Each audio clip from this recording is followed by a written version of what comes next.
And we also have Lucy. Hey, Lucy.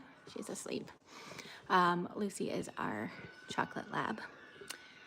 We've had her for almost 3 years. She is 3 years old. We got her at like 4 months old. So, but she's asleep right now. I wanted to go live and have a subject to talk about because things going on in the world right now. I did not want to be talking about that. So to keep my mind off things, I am going to have a subject.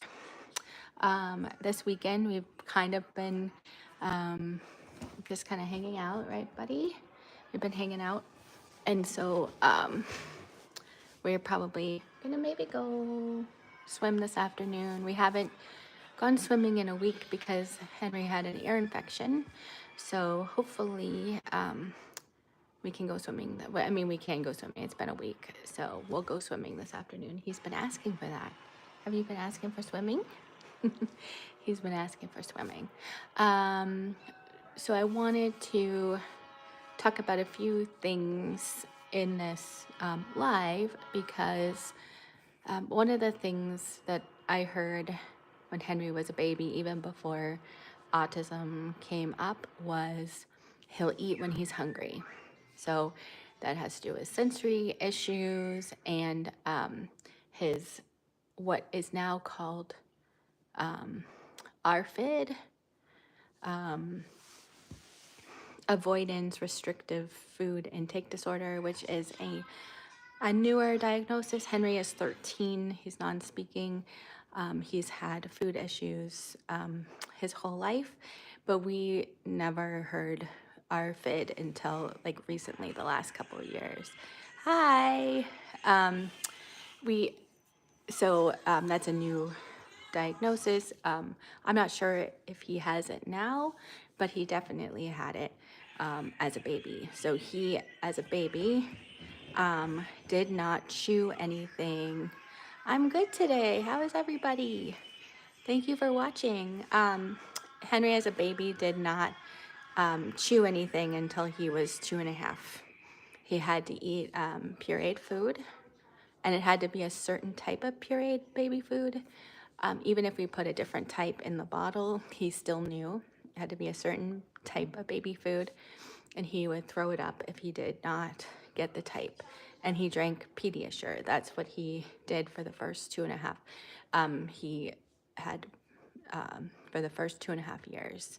And so it wasn't, and we're not even sure. He started food therapy at age 1. And again, we heard from so many people, including family, my parents, Steve's parents. Everybody would be like, oh, have you tried it? People would give us suggestions. Have you tried this? Have you tried? We got bananas. Have we tried like mushing things up? And it was like, yes, we've tried everything. He does not chew. He's not going to chew. He's not going to eat when he's hungry. This is him. So we had to give him like 4 bottles of Pediasure a day and the puree baby food. So that was kind of hard for us to travel because we had to make sure we had all of that stuff. We couldn't just go to a restaurant and order things. I had to make sure I had his food all the time. And we still have to make sure we have his food and snacks now because he has food allergies, which I will get into, which is his EoE. So we started food therapy at age 12 months to 14 months. And we tried everything. We tried him to like touch things and put it by his mouth. We even tried like the little just crumbles of food and stuff. And I have videos that I will share more of that on this page. And so he just tried that. We don't know what happened. He just didn't start chewing until he was 2.5. We don't know if it was an aversion or something. We don't know. That was just him. Some kids, I know some kids that didn't chew food until they were 8 years old. And we actually don't know what happened. So he started chewing at 2.5. He was in school, and I think it was the teachers that he had that were like helping him and maybe seeing all of the typical kids around him eating. We're not sure because even back then, autism wasn't mentioned. He wasn't diagnosed until almost 3 years old. So we didn't even, with this food aversion, autism wasn't mentioned at all with us at age 14 months. He didn't start regressing. He had words and stuff. He didn't start regressing until he was about 2 years old. And then even then at 2, we thought it was just like a speech impairment and stuff. So we didn't really realize, we didn't realize until like about 2.5 that he needed to be diagnosed. And so at 2.5, he started eating. And he slowly ate. He ate at school. School was where he started. And the food therapist said, you know, this is great, but it also he could regress back. And which he didn't. And it took him a while for him to eat at home. So we were still giving him his pureed food and his Pediasure at home, but eventually, like after like a month, he started eating for us too. And then he became a really great eater. And he was eating a lot. Like, we're very lucky that he still does like vegetables, and he likes like a whole bunch of different foods, vegetables, fruits. He eats right now. He is gluten, dairy, all nuts free, and eggs free. So it's kind of harder now, but back then he was eating all of these things. And he was a great eater. He was still small for his age. He still didn't gain a lot of weight, but he ate a good, healthy diet once he started chewing. And again, we don't know what happened with that. He just started chewing. He was in food therapy for 1.5 years before he started chewing. And again, I think it might have been his teachers in the class that he was at, he loved. And so it might have been that. We don't know, do we, buddy? You saying hi to everyone? But you eat now. You're a good eater now. So then he started to have stomach issues. So we took him to the GI, and we found out at age 6 that he has what's called EoE. I'm not going to pronounce it. I'm very good at pronouncing what EoE stands for, so you can look it up. But it's when your esophagus is swollen from food allergies. So that's when we found out he can't eat dairy, gluten, and eggs. He's always been off tree nuts and peanuts, because we actually did a food allergy test for those, and he was allergic to peanuts and tree nuts. So he hasn't been on those, but with EoE, we had to do an elimination diet. So in order to find out about EoE, he had to have an endoscopy, and he also had a colonoscopy at the same time. Everything was fine in his colon, but his esophagus was swollen and had like little dots on it, which is what EoE does. So then we had to start an elimination diet, which is, let me tell you, lots of fun. Trying to get your child who already has food issues to stop eating his favorite things, because one of his favorite things was pancakes, and that has gluten, dairy, and eggs in it. So we were worried about it, but we found out that once cutting out gluten and dairy, it did help. I think it helped his stomach, and it helped him concentrate more in school. And the teachers could see a difference in that. And I'm not saying that a gluten and dairy-free diet helps everyone, but I think because he had the food issues and this food sensitivities to those, I think that's what helped, and we did see it. Yay! So he's 13 now. So we have been on this elimination diet for 7 years, and he does an endoscopy every, it started out with every like 3 months for the first couple years as we were trying to figure out with diet and medication what was going to help him. And in the last 5 years, his GI, who's amazing here in Phoenix, his GI started doing a study with a shot, and it has helped EoE patients incredibly. So we started, and it was only tested for 12 and over. So we had to wait until Henry turned 12 in order to do the shot. But we started the shot in January, and it's twice a month. He does it, and it's in his leg, and we do it at home. And we're super excited because it's like 90 to 95% effective without a diet. So even if he has a diet, we're hoping that, this will be really good. So his first endoscopy is in just over a week. So we're super excited to find out how this new shot and medication, because what he was on before was a steroid that he had to take every night before bed, and we had to mix it. It was like a liquid, and we had to mix it in with 1 tablespoon of log cabin syrup, corn syrup, not maple syrup. It had to be the corn syrup log cabin because it had to be thick enough to like coat his throat. And it had to be the last thing he took at night, because if we don't, he can't have anything to wash it down. So it had to be right before bed.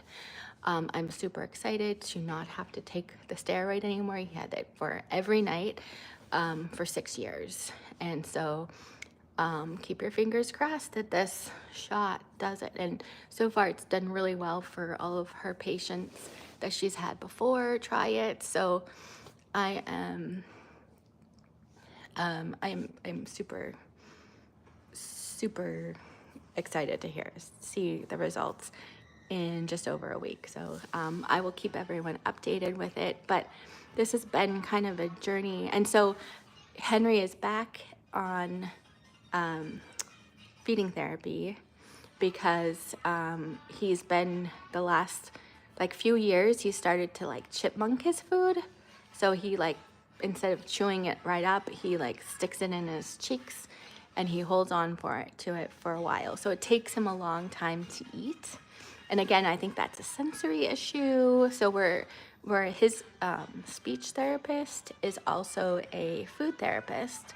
So she's been working with him 1 hour a week with food therapy and 2 hours a week with speech therapy. And we are grateful because he does that. And you say, I'm chewing, right, Henry? He takes a bite, he says, I'm chewing, and then he takes water and stuff. So he's really working on chewing it up before taking another bite, because he also likes to just shove everything in his mouth. And then he can't chew it up because he's got too much in his mouth. So we're working on him taking a bite, chew it, take a drink, and swallow it. So again, these are things that we never thought we would have to do before having Henry. I will not take for granted that children just learn how to chew on their own, because we basically had to teach him how to chew. He didn't just learn it imitating. We also had to have to teach him how to speak. I will not take that for granted, that I just thought every child speaks. That's what you learn. You learn how to eat, and you learn how to speak on your own. So I don't take any of that for granted. We do love that he does have his, oops, let me get that open for you. He does have his device where he's able to talk and use that, say the words that he wants to say. And I'm grateful for his device. I'm grateful for it. I'm grateful for everything that we've done. And I just want to educate people that kids do, like ARFID is real. It is a sensory thing. Some kids cannot chew. Some kids have the sensory issues, the taste, the texture. They have only a few safe foods. We are lucky that, you know, once Henry started to chew, we were able to get him, he was able to eat more food. But he only had, oh, he did have yogurt. So he had, when he was a baby, he had Pediasure, which he drank 4 Pediasures a day. So that's where he got his nutrition from. He got 8 like puree baby food. Earth's Best was the brand. He would not eat Gerber's. And then he had yogurt, certain types of yogurts we were able to give him too. So, I mean, that was hard traveling because we had to always make sure we had jarred baby food. We had his Pediasure. I remember, you know, thinking about places that we wanted to visit. We couldn't really go visit Steve's grandmother, who was in the middle, in a small town in Missouri, because we were like, what are we gonna do? We can't really travel. He doesn't really do well in the car. We weren't sure if we were gonna be able to find his food for him. Like, we didn't want to bring all of those. So there were things that we couldn't do that we really wanted to do. But now that he can eat more and he's got his safe foods, and I'm super excited now that he likes ice cream, and that is huge. And I know that some people will think, why are you giving your child sugar or what? And it's ice cream. This is coconut ice cream sandwich bars that he likes, and it's gluten-free, dairy-free. And he asked for it at night at dinner. So Henry is small. He has always been small. He doesn't weigh a lot. And so having these extra foods that we can have, and hopefully when we get the results of the endoscopy in a couple weeks, we can start him on a new food. So right now he is dairy, gluten, eggs, and all nuts free. So we're gonna keep him all nuts free because he actually is allergic to that. Those peanuts and tree nuts give him rashes, and he's got an EpiPen for his peanuts. So we'll keep him off the nuts, but he might be able to go back on gluten or dairy. So we have to decide which one. We'll try one, and then we'll do an endoscopy in 6 months again and see how that goes. And so hopefully maybe we can add back eggs, dairy, and gluten and with the shot, and it'll work. And his esophagus will be fine. And so that's our goal. And so hopefully we can add maybe dairy so he can have regular ice cream, but he's starting to be able to eat ice cream. So I'm super excited about that. And I think parents that have kids that have ARFID or sensory issues understand, like, when your child tries a new food and they like it, it's amazing. And that's something, like, we want to be able to have snacks or food that we can, if we're traveling, we can just go into the store and get. But right now, with his gluten, dairy, and egg free, it's hard to have that. Like, we have to have those snacks with us all the time. So, and he's a teenager. He's growing. He's 13 and he eats like a 13-year-old now. And he does not understand that he's hungry. So a lot of times we have to give him food every 2 hours, and he might say no or all done or something. But we know that if we don't feed him, he's going to get, we call it hangry because it's 0 to 60, but he gets upset pretty quickly. And so we understand that now, as a 13-year-old growing boy, and he is growing now, which is wonderful. So we have to always have snacks with us wherever we go, right, buddy? You got to eat every 2 hours, even right before bed. So, hey, buddy, do you want to say anything to anyone? He's watching YouTube. I like to do these lives while he's sitting here. So if he wants to say anything, but I don't know what Henry's favorite color is Henry. Can you say what your favorite color is? Henry, Henry, what's your favorite color? Can you tell everyone?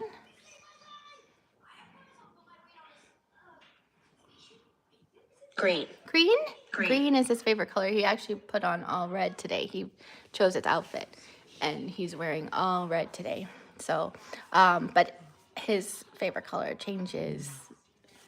I feel like it changes all the time, but green, it's been green for a while. So yes, that's good, buddy. So I just wanted to like pop on and talk about this because I think this is an important subject.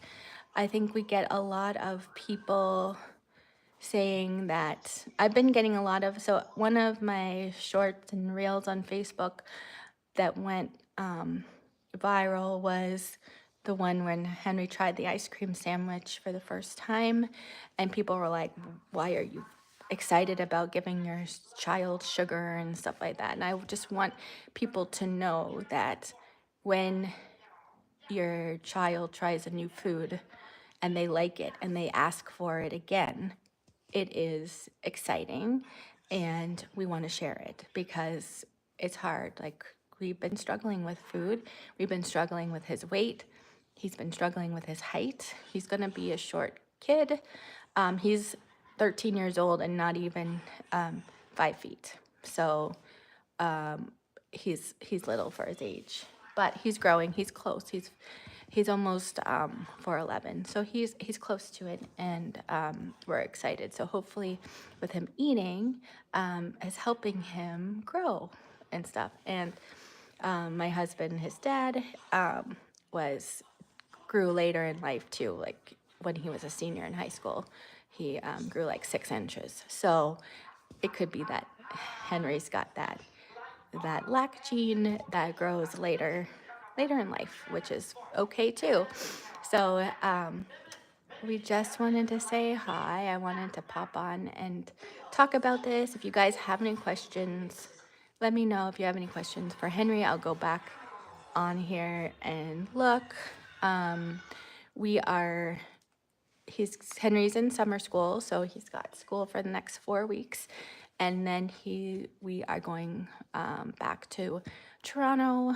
That's where I grew up, and my parents have a cottage outside of Toronto where we go, and I'm going to be working on. I've scheduled all of them. We are going to do updates with the kids, not Henry's school. We're going to wait till August to do that, but we'll do updates with Savannah, Johnny, Brendan, Caleb, and Noah. We're going to do updates with them, and I'm hopefully going to be doing updates with the moms from Massachusetts, but I'm going to do, if you like this and you want to see, we do have a membership, and I'm going to film updates and do kind of like behind the scenes on the membership. And so I'm going to do lives from the updates in the memberships. So you guys will be able to see it live and see what we do in our updates. And I'm really excited about the updates right now because, and it'll be mid-July is when we're doing the updates. I'm really excited about these updates because the kids are old enough now. I think Johnny is the youngest, and we just added him recently because he's a sibling of Savannah. He's Savannah's brother, and he just got diagnosed recently. He's going to be 10. Yes, he is 10, 11. Oh my gosh, is he 10? I can't remember, but he's 9 or 10, and he was just recently diagnosed autistic, so he's kind of a newer one. But all the kids are around Henry's age, between 12, 10, and 15. So I'm excited that I'll be able to interview them, and they can talk to us about what it's like to be autistic and what's going on in their life and stuff. So these updates will be great. I've been holding off on the updates because of Annie's death. She was my producer, camerawoman, editor. She's the other half of this production company. She passed away at Christmas, and I have been trying to figure out what we're doing with the documentary. That's why I've been focusing here on YouTube and doing videos, because I can edit the small videos. I can't really edit the big documentary series. I'm still trying to find an editor to help me with that.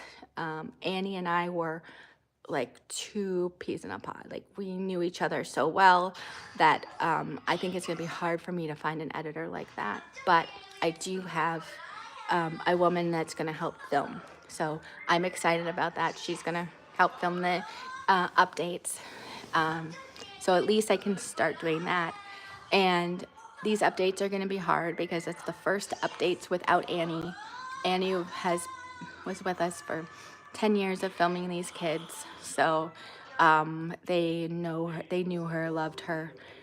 So it'll be a little emotional. So that might be kind of exciting to see the emotions behind it and see what we do behind the scenes. So if you want to join the membership, we have it. Super excited about the updates. And if you guys have any questions, just put the questions here, or rewatch it and put the questions in the comments. And I'm gonna try and have like a Q&A with Henry soon, so he can tell everybody what his favorite things are and stuff like that. So thank you all for watching. Henry, do you want to say anything before we say goodbye? Henry, do you want to tell anyone? You want to tell everyone before we say goodbye? Do you want to say anything? What are you watching?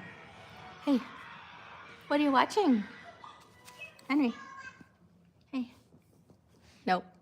He's just kind of watching the stuff. What are you watching? Goodbye. Oh, goodbye. You're going to say goodbye? All right. Goodbye, everyone. Thank you for watching. And I hope this has helped you learn more about food aversions, like ARFID and EoE.